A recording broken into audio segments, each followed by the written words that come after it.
In this video, I'll show you how to redeem a YouTube Premium subscription coupon code. Firstly, you have to make sure you have a valid YouTube Premium coupon code. This might be received via email as a part of a promotion or from a gift card. Open the Google Play Store app and tap on your profile icon in the top right corner. Select Payments and Subscriptions and tap Redeem Code. Enter the coupon code and then tap on Redeem. Go to the Google Play Store Redeem page and sign in with your Google account. Enter the coupon code and click Redeem.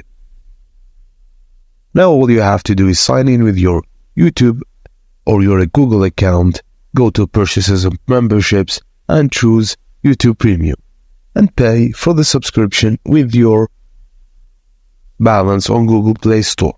Choose the plan that suits you, like individual, family, or student. On the payment page, just choose Google Pay as your payment method.